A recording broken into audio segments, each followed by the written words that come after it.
Welcome back to The Mirror Moves, where powerful stories shine a harsh spotlight on ignorance and entitlement.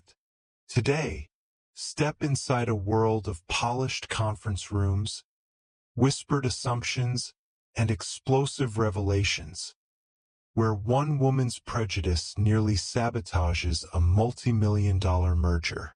The twist? She underestimated the wrong woman.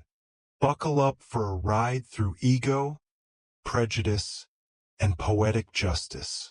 From the moment she entered the pristine lobby of Edgewater Financial, Alicia Hart felt something unsettling stir the air.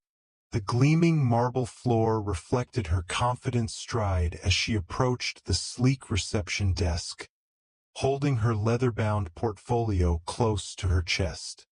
Alicia was not just impeccably dressed. Her tailored navy suit hugged her like armor, but she carried herself with an effortless poise that spoke louder than any title. As CEO of Summit Equity, she had navigated boardrooms across continents, negotiated billion-dollar mergers, and endured countless tests of patience. Yet, nothing had quite prepared her for Claudia Masterson. Claudia, Edgewater's notoriously icy senior vice president, had a reputation for ruthless efficiency and a sharper tongue. Her presence in any room was felt like a blade against the skin, razor sharp and always cutting just deep enough to remind you of your place. Today, Claudia was hosting Summit Equity's team to finalize an acquisition, a deal so substantial it would dominate financial headlines for weeks. But Claudia's polished exterior hid a deeply ingrained sense of entitlement and a casual prejudice so natural, it flowed as effortlessly as her orders. As Alicia stood at the reception, mentally preparing for the upcoming presentation, Claudia swept into the lobby, removing her cashmere coat and scanning the room impatiently. Her eyes landed briefly on Alicia and, without hesitation, she thrust the expensive garment toward her. "Take this, please," Claudia commanded dismissively, not even making eye contact. "And I'll have coffee black, 2 sugars." Quickly, Alicia raised an eyebrow, surprised but calm. "I'm sorry. I think there might be a misunderstanding." Claudia turned fully now, eyes cold, voice icy. "Did you not hear me? You're clearly here as someone's assistant. Coffee. Black. 2 sugars." Before Alicia could respond, Claudia waved her off, already turning her attention elsewhere, confident that her orders would be followed without question. Alicia felt anger rise, slow and simmering, but she maintained her poise. She knew this moment wasn't about rage, it was about dignity. She carefully placed the coat on the reception counter and walked toward the elevators, ignoring Claudia's impatient glare. Upstairs, in Edgewater's glass-walled conference room, Alicia took her place at the head of the expansive oak table, straightened her suit jacket, and laid out her files. As her team members entered, nervous yet excited, Claudia burst into the room moments later, flustered, clearly irritated that her coat hadn't appeared in the room as she'd expected. "Honestly," Claudia muttered under her breath, taking her seat directly opposite Alicia. Her eyes barely registered Alicia's presence as she scanned the room impatiently. "Where's that woman? How long does it take to fetch coffee?" The room grew deathly silent. Alicia leaned forward slightly, a faint, controlled smile on her lips. "Claudia, I think we need a proper introduction. I'm Alicia Hart, CEO of Summit Equity." Claudia's face drained of color as if a bucket of ice had been poured down her back. Her mouth opened briefly, but no words emerged. "I'd like to get started," Alicia continued smoothly. "But if you prefer, we can wait until your coffee arrives." The silent judgment from around the table felt louder than any scream. Claudia forced a rigid smile, attempting to recover. "Oh, of course. Forgive me.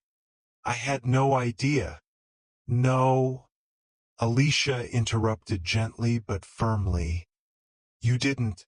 You assumed." Alicia paused for effect, eyes locked onto Claudia's face.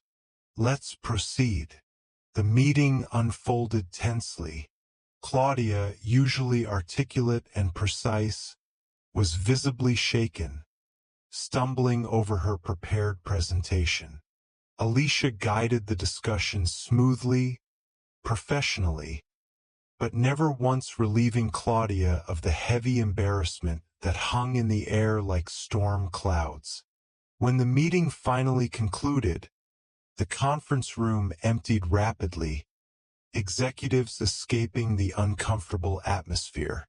Only Claudia lingered, attempting to gather her composure. She approached Alicia as the room fell silent. "Alicia, Ms. Hart," Claudia stammered, her voice an octave higher than usual. "Please allow me to apologize for my earlier mistake." Alicia regarded her calmly. "Mistake?" Her tone was deceptively soft. "Yes, a misunderstanding." "That was no misunderstanding, Claudia," Alicia replied. "That was prejudice, pure and simple." Claudia's eyes widened in panic, realizing the true gravity of her error. "J'assure you." Alicia lifted a hand, silencing her gently. "You assured me the first time we met, in the lobby downstairs. Remember?"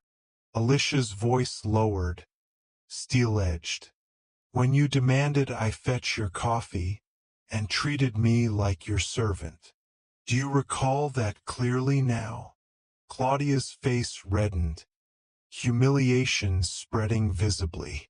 "It was not intentional. Racism rarely feels intentional to the one practicing it," Alicia replied calmly.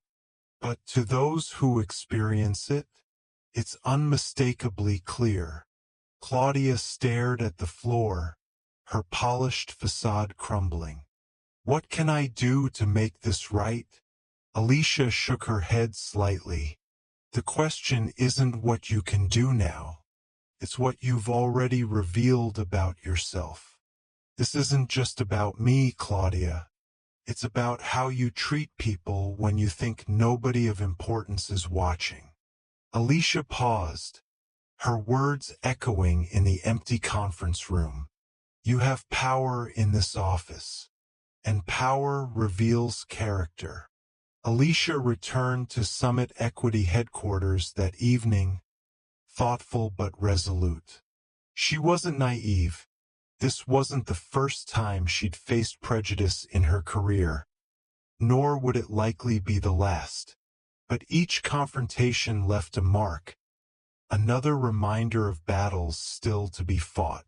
Claudia faced immediate repercussions.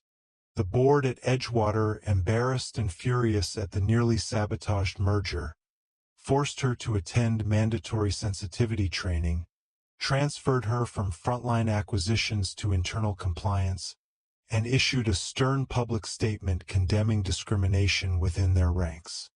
Alicia watched from afar, neither celebrating nor gloating. This wasn't victory, it was accountability.